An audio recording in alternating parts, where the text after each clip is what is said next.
Cameroun, l'Afrique en miniature.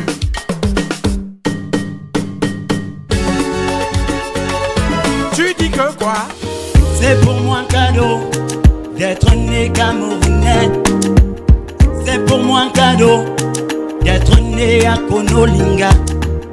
C'est pour moi un cadeau d'être de l'Ouest. Nous sommes tous les héritiers d'une génération d'héros nationaux célèbres et anonymes qui ont lutté pour nous. Et ont payé le prix de notre indépendance, de notre liberté et de notre unité. Certains ont scellé leur engagement pour notre pays du rouge vif de leur sang. Leurs sacrifices saignants ne doivent pas être vains, gaspillés et oubliés. Ne trahissons pas l'histoire.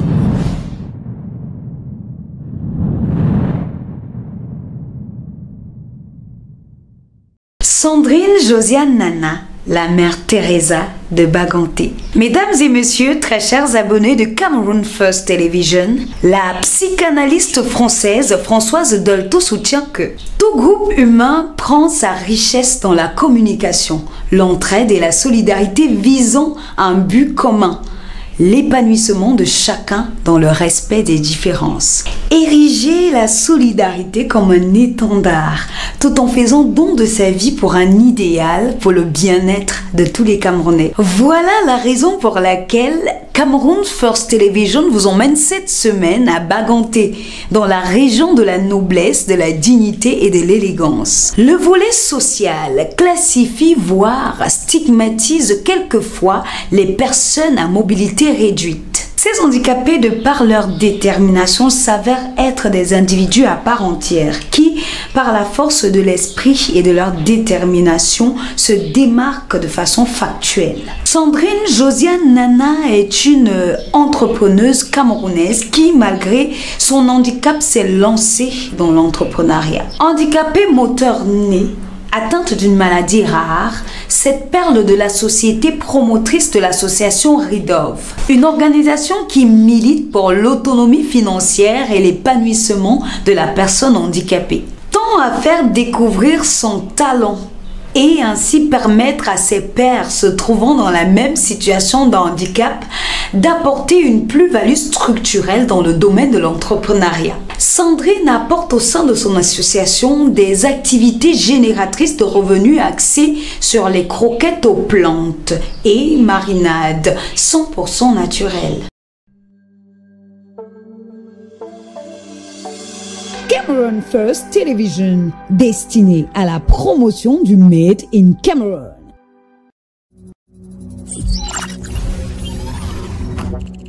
Made in Cameroon. Et bienvenue encore sur Cameroon First Think Tank, le programme qui met en avant le génie camerounais. Il y a des jeunes qui font des choses très bien, pourquoi ne pas s'en inspirer? Et qui nous permet de regarder l'avenir avec beaucoup d'espoir. Dr Albert Zé, bienvenue sur Made in Cameroon. Made in Cameroon. Bonjour Nana Sandrine et bienvenue à Cameroon First Television. L'apanage des grandes personnes, c'est de pouvoir faire face aux obstacles de la vie. Sandrine, vous êtes une femme résiliente et engagée pour le progrès de la société. En tant que personne vivant avec un handicap moteur, comment faites-vous pour braver les difficultés au quotidien? Je dirais que en tant que personne handicapée, je fais effectivement face à plusieurs difficultés. Surtout pour mon cas, parce que je suis née avec une malformation congénitale, classée parmi les maladies rares, appelée spina bifida. Donc les difficultés sont d'ordre financier, d'ordre social, d'ordre logistique et plein d'autres difficultés en fait. Mais comment est-ce que je fais pour les braver? Je ne saurais le dire ici parce que, comme on le dit toujours, c'est Dieu qui nous permet de vivre, c'est Dieu qui nous permet d'avancer. Mais les difficultés sont assez nombreuses. Parce que lorsqu'on est handicapé, même pour aller dans un bureau, quand on sait que dans notre pays, les bureaux sont souvent à l'étage, ce n'est pas évident. Lorsqu'on est une personne handicapée et qu'on veut entreprendre, quitter d'un lieu à un autre, quand on sait que la personne handicapée a des difficultés à se déplacer, ce n'est pas facile. Quand on est une personne handicapée et qu'on doit entreprendre, on fait face à beaucoup d'aléas, on fait face à beaucoup de difficultés, comme j'ai dit tantôt. Mais moi, la méthode que j'utilise pour les braver, c'est beaucoup plus mentalement. Parce que je me dis, même si je suis limitée, même si je n'ai pas la possibilité comme les autres d'aller facilement, de revenir facilement, je dois et je me dois de réussir afin d'amener aussi d'autres personnes handicapées comme moi à pouvoir s'épanouir. Donc, je n'ai pas une méthode magique pour braver les difficultés. Je n'ai pas une méthode de type pour braver les difficultés, mais je les prends au quotidien. Je les prends comme elles viennent et au jour le jour, j'arrive à m'en sortir, j'arrive à m'épanouir et j'arrive à montrer aux autres personnes handicapées comme moi que malgré les difficultés, nous allons réussir, nous devons réussir et nous avons l'obligation en fait de réussir. Comment êtes-vous parvenu à créer l'association Redov? Redov est né d'un constat et d'un vécu. Parce que mon propre vécu à moi en tant que personne handicapée et celui des autres. J'ai été beaucoup influencée par l'émission Regard Social, Urgence. Et comme je regardais régulièrement ces émissions, je voyais des personnes handicapées qui n'étaient pas forcément valorisées. Des personnes handicapées qui parfois, après une hospitalisation ou un accident, ou après d'être une personne handicapée, n'avaient pas toujours la possibilité d'être épanouie, d'être financièrement autonome, d'être professionnellement autonome ou alors professionnellement engagée. Donc je me suis dit, comment faire pour pallier à cela? J'ai donc eu l'idée de mettre sur pied cette association afin de permettre à la personne handicapée d'être financièrement autonome, d'être épanouie et de pouvoir se prendre en charge. Donc je voudrais dire, Redov qui veut dire redonner la vie, part du fait que en tant que personne handicapée, nous sommes déjà nés avec un manque. Donc il fallait donc une association de ce genre pour permettre à la personne handicapée de retrouver une infime partie de sa personnalité qu'elle a perdue, une infime partie de sa fierté, parce que lorsqu'on n'est pas financièrement autonome, je pense qu'on est un peu à la merci d'un certain nombre de choses. Donc, je suis partie de ce constat-là, que les personnes handicapées ont du potentiel, les personnes handicapées ont de la matière grise, mais très souvent ne sont pas employées, n'ont pas d'occupation. Et je me suis dit, pourquoi pas créer cette association pour permettre aux personnes comme moi de pouvoir s'épanouir, comme j'ai dit, d'être financièrement autonome et de jouir d'une vie qui se rapproche d'une vie normale. Redov est une organisation qui milite pour l'autonomie financière et l'épanouissement des handicapés. À ce jour, quel bilan pouvez-vous faire des activités de cette association? À ce jour, je dirais que le bilan est mitigé. C'est-à-dire que d'un côté, il est satisfaisant et de l'autre, il n'est pas assez satisfaisant parce qu'on aurait aimé faire plus que ce que nous sommes en train de faire. Mais je pense qu'à mes parcours, lorsqu'on fait une évaluation, on ne peut qu'être fier de voir des personnes handicapées qui hier n'étaient pas formées et qui sont formées aujourd'hui. De voir des personnes handicapées qui aujourd'hui parlent de projets et sont même prêts à réaliser leurs projets alors que hier, ils n'avaient pas de projet, ils ne savaient même pas ce que c'est que rédiger un projet ou alors un business plan. Je pense qu'à ce jour, nous avons pris pour option d'aider aussi les personnes handicapées à monter leurs projets, à faire des business plans et à rechercher des financements.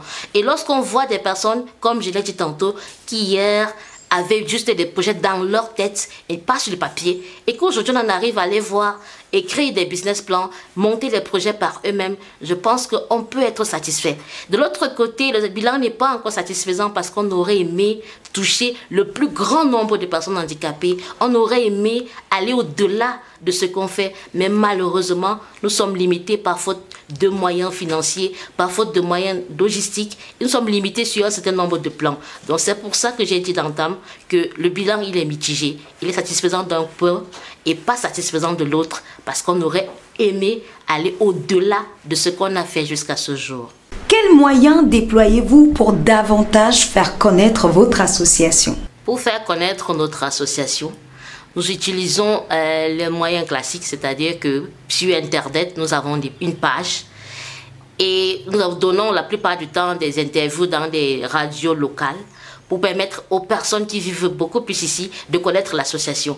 Et pour des personnes qui sont hors de la ville, nous leur permettons de connaître l'association, comme j'ai dit tantôt, à travers Internet, à travers les pages que nous avons, et aussi de bouche à oreille, et encore plus par les œuvres que nous avons sur le terrain. Parce que lorsqu'une personne handicapée qui hier était dans son canapé, ne faisait rien du tout, lorsque sa famille, son entourage, voit que désormais elle a un projet, elle est quelque part, elle est engagée. Je pense que c'est aussi un moyen efficace de faire connaître l'association. Nous assistons régulièrement aux foires, aux expositions, pour permettre à la population de mieux connaître ce que nous faisons. Donc nous utilisons les radios, les interviews, comme j'ai dit, aux différentes télés. Nous utilisons les expositions et aussi de bouche à oreille, les gens arrivent à connaître Redolphe. À Baganté, quel est le regard des populations et des autorités envers votre association? Le regard des populations et des autorités face à notre association n'est qu'un regard de satisfaction. Parce qu'il y a encore 10 ans, il y a encore 20 ans, beaucoup de personnes handicapées se cachaient, beaucoup de personnes handicapées n'osaient pas s'affirmer. Mais de nos jours, voir une association qui regroupe des personnes handicapées, qui assistent aux différents événements, qui assistent même au défilé, je pense que les autorités désormais sont satisfaites de savoir qu'en fait l'inclusivité est en train de prendre corps. Et les populations sont assez contentes de voir que des personnes qui hier avaient envie de se cacher elles-mêmes, avaient envie de s'exclure de la société, sont en train de s'intégrer. Je pense que les avis sont assez satisfaisants. Beaucoup nous encouragent, beaucoup nous disent qu'ils sont fiers de voir des personnes handicapées qui s'assument, de voir des personnes handicapées qui s'acceptent et de voir des personnes handicapées qui s'intègrent facilement dans la société. Donc, de façon, grosso modo, je dirais que les populations, les autorités regardent l'association Redolphe d'un bon œil, d'un œil positif, et très souvent, ils nous encouragent à aller de l'avant parce que hier, nous étions les exclus, mais aujourd'hui, nous sommes les intégrés, d'où on peut parler désormais d'inclusivité. Parlez-nous des croquettes que vous faites. Comment les commercialisez-vous? Concernant nos produits, nous avons là des croquettes à la citronnelle et des cubes naturels en poudre. Fait des épices de chez nous, sans additifs, sans conservateurs. Ils sont faits naturellement pour mariner nos repas, sans des effets chimiques en fait, sans produits chimiques. Ces produits, nous les commercialisons pour l'instant à Bafoussam, à Baganté et à Douala. Mais à Douala, nous le faisons avec une personne qui a bien voulu nous aider de façon particulière, parce que ce n'est pas une boutique, c'est une personne qui prend les produits et qui les revend. Au niveau de Bafoussam, c'est des petites boutiques qui commercialisent pour l'instant. Nous n'avons pas encore assez de moyens pour lancer de grosses productions et nous ne sommes pas encore assez outillés pour aller vers des supermarchés, vers des grandes boutiques pour revendre. Donc jusqu'ici, nous fonctionnons avec des bénévoles qui acceptent de prendre nos produits, de les revendre aux petits coins, dans les petites boutiques. Et pour l'instant, comme j'ai dit tantôt, nous ne sommes pas encore financièrement posés pour lancer des grandes productions et les commercialiser dans des supermarchés dignes de ce nom. Quel message pouvez-vous faire passer aux autres personnes vivant avec un handicap qui nous regardent? Aux autres personnes qui vivent avec un handicap, je leur dirais que chaque humain est né avec un talent. Chaque humain est né avec quelque chose qui fait de lui un être particulier, un être spécial. Chaque humain a une valeur ajoutée. Et comme tel, peu importe le physique avec lequel nous sommes venus dans ce monde, chacun de nous a l'obligation ou le devoir de faire valoir son talent. Nous ne devons pas nous mépriser nous-mêmes, nous ne devons pas nous rejeter nous-mêmes, nous ne devons pas accepter que la société nous marginalise et qu'à la fin nous soyons frustrés. Nous devons être de ceux-là qui amenons la société à nous accepter, à nous acceptant nous-mêmes.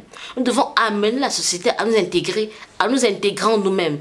Bref, nous devons forcer le respect. Nous devons forcer l'intégration. On ne va pas laisser que les autres nous valorisent. Nous devons nous valoriser nous-mêmes. Aux autres personnes handicapées comme moi, je dirais qu'à un moment donné de nos vies, peu importe de quelle manière, beaucoup ont été frustrés, beaucoup ont été chosifiés, beaucoup ont été rejetés, beaucoup se sont laissés aller, même à la dépression. Beaucoup sont passés par des situations où ils se disent eux-mêmes qu'ils ne sont pas humains ou bien qu'ils n'ont pas leur place dans ce monde. Mais moi, j'aimerais dire ce matin, peu importe, c'est-à-dire qu'avec un billet de 500, on peut acheter un certain nombre de choses sur nos marchés. Et même si on froisse ce billet et qu'on le redresse, le même billet aura la même valeur qu'au départ où il n'était pas froissé. Ça veut dire que peu importe ce par quoi tu passes, ce par quoi tu es passé, peu importe ce qu'on t'a dit que tu étais et que tu as intégré, je pense qu'aujourd'hui, le temps que tu t'élèves et que tu te battes, que tu te réalises. Tu te réalises en tant d'abord épanoui personnellement. Tu te réalises sur le plan professionnel en créant toi-même ton entreprise ou alors en créant un projet, en faisant quelque chose. Il ne faut pas laisser les autres penser que c'est toujours eux qui doivent nous donner, c'est toujours eux qui doivent nous apporter. Nous sommes aussi des acteurs. Nous devons aussi participer à l'écosystème entrepreneurial de notre pays. Nous devons aussi participer aux tâches des maisons. Pourquoi pas se lever le matin et faire le petit peu dont on est capable. On ne doit pas toujours laisser les autres nous dire ce que nous devons faire. À un moment donné, nous-mêmes, nous devons être capables de dire ce que nous voulons et pouvoir appliquer ce que nous voulons. Ce que je veux dire pour finir à la personne handicapée comme moi, c'est que tu es né avec un grand potentiel. Tu es né avec un talent. Tu es né dans une famille. Tu es né dans un pays. Et tout ce bon monde, on a besoin de toi. Donc tu ne dois pas rester là à croire que c'est les autres qui doivent faire ta vie. Tu dois te lever, tu dois croire en ton projet. Tu dois te lever, tu dois te battre pour matérialiser ton projet. Tu ne dois pas rester là à croire que ta vie ne tourne qu'autour du handicap. Le handicap est comme un couteau à double tranchant. Lorsque le couteau est bien utilisé, il sert à découper les épices et faire tout ce que nous connaissons. Mais lorsqu'il est mal utilisé, il peut nous blesser. Donc lorsqu'on regarde le handicap, ça peut être une fatalité pour nous, comme ça peut être une opportunité. Tout dépend de la manière dont on le voit et qu'on l'utilise. Et j'aimerais inviter les personnes handicapées à utiliser leur handicap pour en faire une opportunité et non pas toujours une fatalité. Beaucoup là d'ailleurs vont dire que les personnes handicapées sont aigries, sont des personnes qui se fâchent beaucoup, des personnes méchantes, des personnes... On nous a collé tout un tas de choses sur le dos. À raison ou à tort, je pense qu'il revient à la personne handicapée aujourd'hui de se lever, de se battre et de prouver aux autres ou de se prouver à soi qu'on n'est pas forcément ce dont on nous a stéréotypé. Donc je veux dire à la personne handicapée, tu es une personne exceptionnelle, tu es une personne qui a du potentiel, tu es une personne qui a un plus à apporter dans ce monde. Lève-toi et fais-le. Je pense qu'il y a des grands hommes à la dimension de Samuel Eto'o, Manu Dibango et tout ce qu'on a connu, qui ont fait de grandes choses. Mais nous ne devons pas oublier que autant l'éléphant peut terrasser une maison, il la fait tomber, autant la termite aussi peut faire tomber une maison. D'aussi petite que tu crois que tu as ta pierre à bâtir. Aussi petite que tu crois que tu dois participer à l'évolution de l'humanité. Aussi petite que tu crois que tu dois aussi être une personne qui soit un acteur du développement de ce monde et faire avancer le monde. Donc arrête de te dévaloriser, arrête de te sous-estimer, arrête de faire de l'autodestruction et tu dois te lever, te valoriser, t'intégrer et c'est comme ça que même les autres doivent aussi t'intégrer. C'est pas eux qui feront à ta place, c'est toi qui es l'acteur de ta vie. C'est toi qui dois bâtir ta vie et amener les autres à accepter ta vie.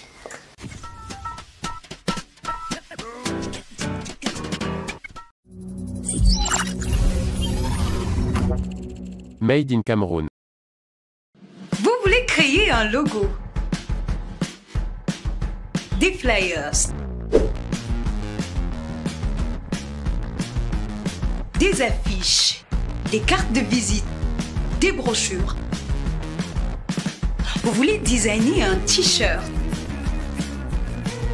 Vous avez en projet la création et le design de votre page Facebook, YouTube, Instagram, animation 2D et 3D.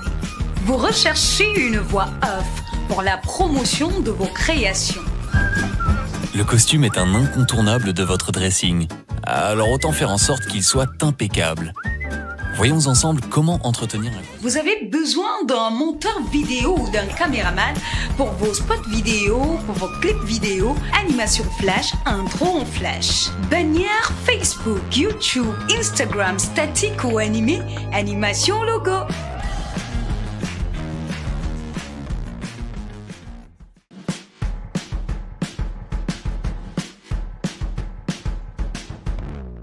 Mesdames et messieurs, très chers amis, bonjour.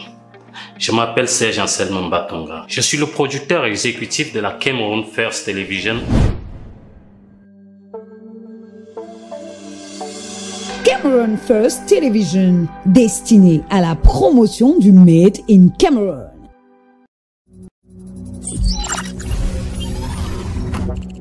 Made in Cameroun. Et bienvenue encore sur Cameroun First Think Tank, le programme qui met en avant le génie camerounais. Il y a des jeunes qui font des choses très bien, pourquoi ne pas s'en inspirer? Et qui nous permet de regarder l'avenir avec beaucoup d'espoir. Dr Albert Zé, bienvenue sur Made in Cameroun. Vous êtes une association, une entreprise, un entrepreneur, un artiste, un homme politique, un écrivain ou toute autre personne. Vous souhaitez participer à l'émission Made in Cameroun? Nous sommes joignables au Cameroun en appel direct au WhatsApp sur le numéro suivant, plus 237 695 66 10 71 ou le plus 237 671 65 11 30.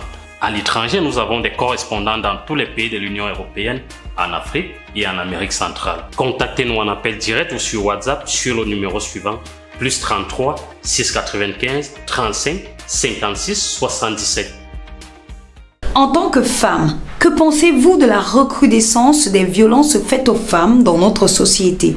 Déjà, quand on parle de violences faites aux femmes, je pense que ces violences sont diverses d'ordres. Il y a la violence physique, la violence verbale, la violence sur toute autre femme, comme j'ai dit tantôt. Moi, ce que je pense, c'est que la femme doit elle-même se protéger. Pourquoi? Parce qu'aujourd'hui, beaucoup de femmes perdent leur vie dans les foyers. Et c'est après qu'on va voir les ONG se déployer, les associations se déployer, les droits de l'homme se déployer et autres. Mais moi, j'aimerais parler à la femme directement. C'est à toi que revient le destin de ta vie. La première chose que la femme doit faire pour éviter, parce que là maintenant, quand on est dans le piège, on ne peut plus rien faire. Femme, tu dois choisir l'homme qu'il te faut. Apprends à choisir l'homme qui sera le bon père pour tes enfants, le bon mari pour toi. C'est là que part toute chose. Même si après on doit se retrouver dans des engrenages bizarres où on ne sait plus comment faire, je pense que la base c'est le choix. Et la femme est le seul être humain ou le seul être vivant qui a parlé avec deux divinités. Quand Dieu a fait la femme, elle a parlé avec Dieu. Quand elle a fini avec Dieu, le diable l'a rejoint au jardin. C'est pour dire que la femme a tout le potentiel possible pour savoir choisir l'homme qu'elle veut. La femme a un instinct assez poussé pour pouvoir savoir que cet homme est bien ou pas. Je pense que c'est là que part toute chose. Savoir choisir l'homme de sa vie. Moi, quand je parle de ce sujet, je suis choquée parce que j'ai vu beaucoup de femmes qui m'étaient chères subir des violences conjugales au point même d'en mourir. J'ai une tantine qui est morte en 2017 suite à des violences conjugales. Et c'est un sujet qui est assez choquant pour moi. Mais j'aimerais dire à la femme, sache choisir l'homme qu'il te faut. Même si ta famille t'a forcé à épouser cet homme, lorsque ça ne va pas, tu prends tes bagages et tu quittes. On ne va pas mourir parce qu'on veut être marié. Il n'y a pas de trophée pour mort par violence conjugale. Il n'y a pas de trophée pour ça. Donc toi, femme, sache déjà identifier les signes de violence. Lorsque tu sens que tu ne peux plus supporter, alors tu prends tes clics, tu prends tes claques, tu abandonnes et tu t'en vas. Beaucoup diront, je suis là pour les enfants, je suis là, mais quand on meurt, les enfants, on les laisse sur la terre.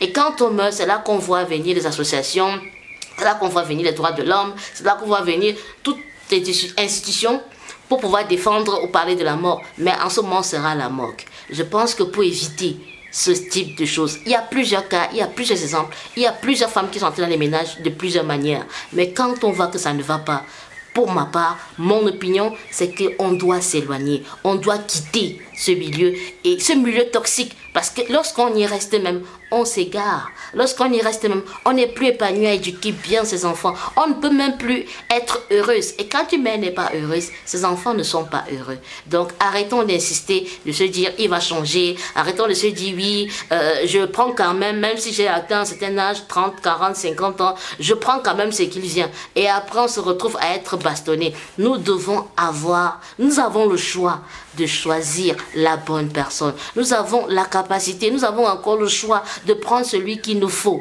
afin de mettre à nos côtés. Peu importe l'âge que tu as, même si tu as 50 ans, même si tu as 60 ans, et qu'il faut attendre la bonne personne, ne te presse pas, ne cours pas. Il faut attendre la bonne personne afin d'éviter de te retrouver à la morgue comme beaucoup le sont.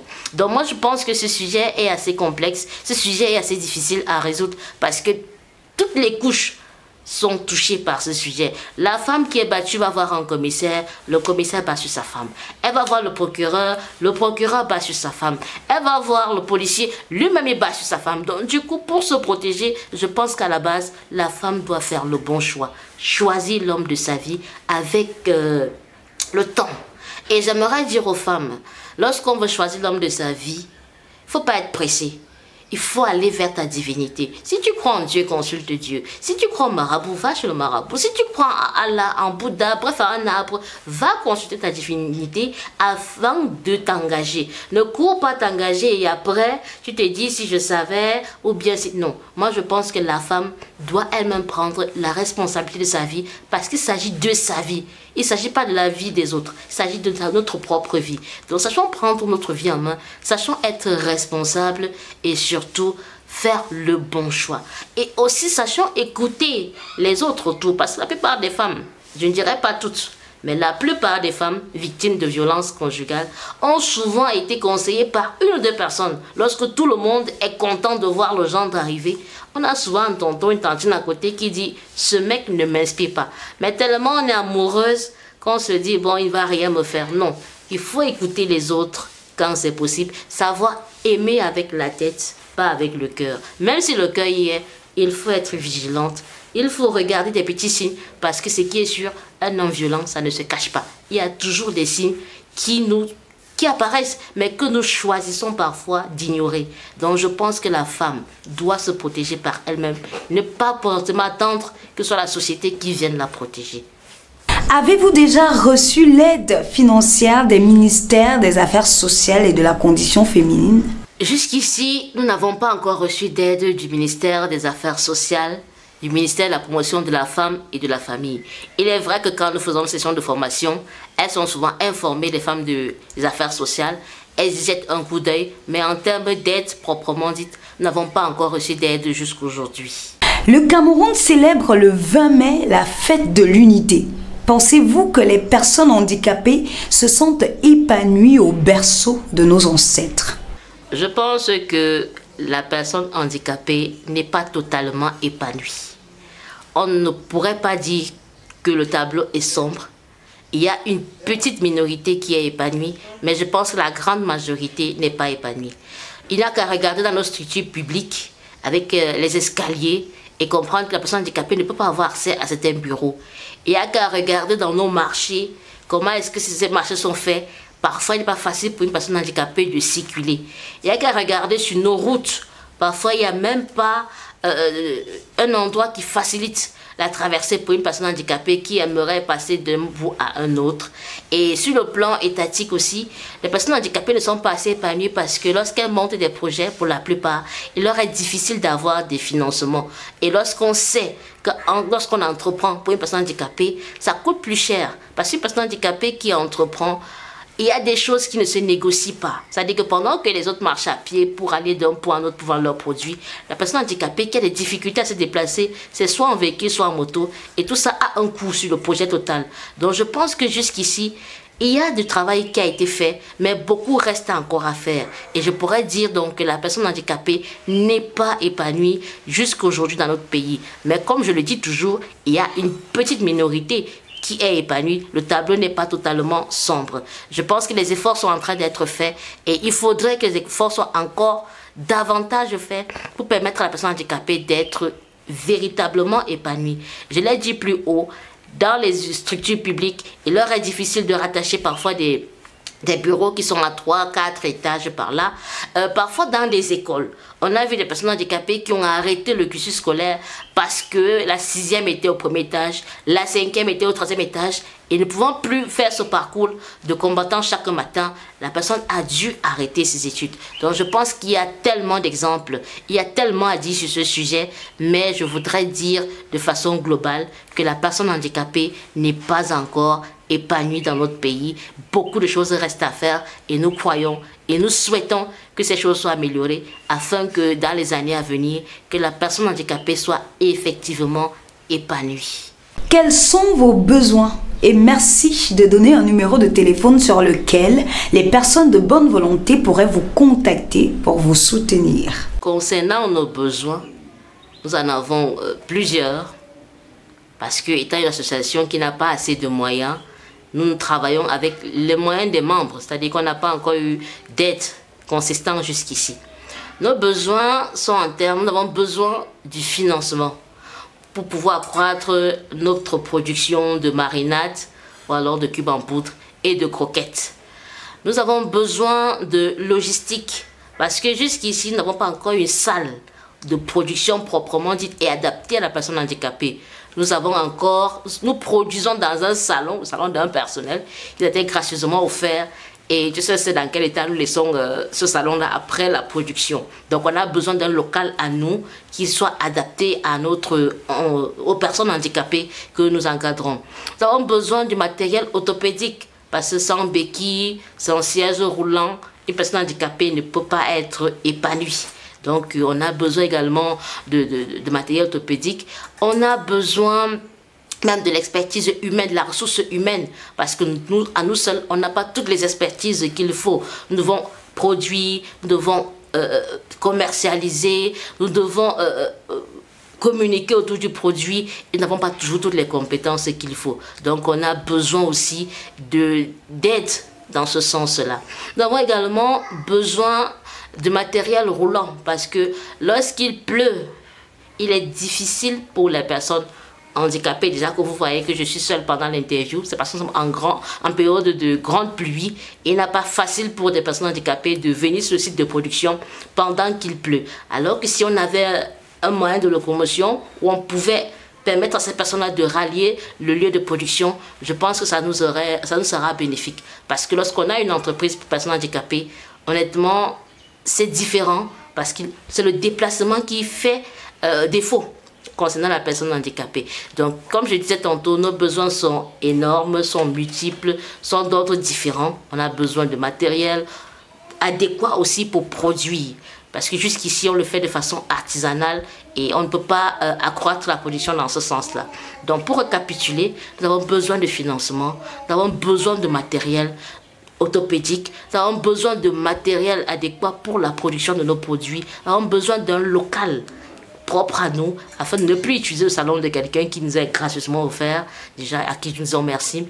Nous avons besoin de la ressource humaine qui pourra davantage nous aider à nous déployer sur l'ensemble du territoire et à faire connaître nos produits. Nous avons besoin des bénévoles, on a besoin des personnes qui peuvent nous aider à mieux communiquer sur nos pages. Parce que là aussi, ce n'est pas parfois évident. Certes, nous le faisons, mais nous avons besoin des professionnels qui vont nous accompagner à mieux communiquer sur nos pages. Donc, comme je l'ai dit d'entame, les besoins sont énormes, les besoins sont divers d'autres et voilà, j'ai essayé d'en énumérer quelques-uns.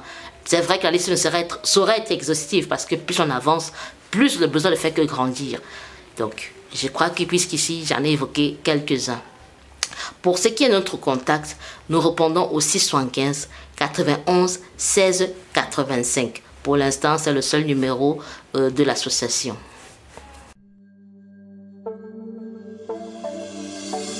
Cameroon First Television, destiné à la promotion du Made in Cameroon.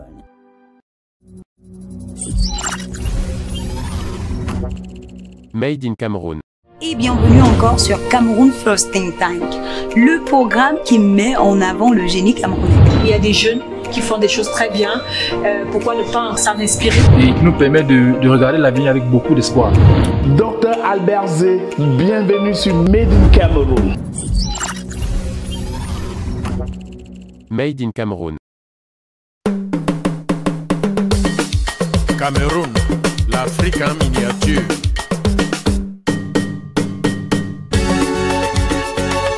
Tu dis que quoi? C'est pour moi un cadeau d'être né camerounais. C'est pour moi un cadeau d'être né à Konolinga. C'est pour moi un cadeau. Nous sommes tous les héritiers d'une génération d'héros nationaux célèbres et anonymes qui ont lutté pour nous. Et ont payé le prix de notre indépendance, de notre liberté et de notre unité. Certains ont scellé leur engagement pour notre pays du rouge vif de leur sang. Leurs sacrifices saignants ne doivent pas être vains, gaspillés et oubliés. Ne trahissons pas l'histoire.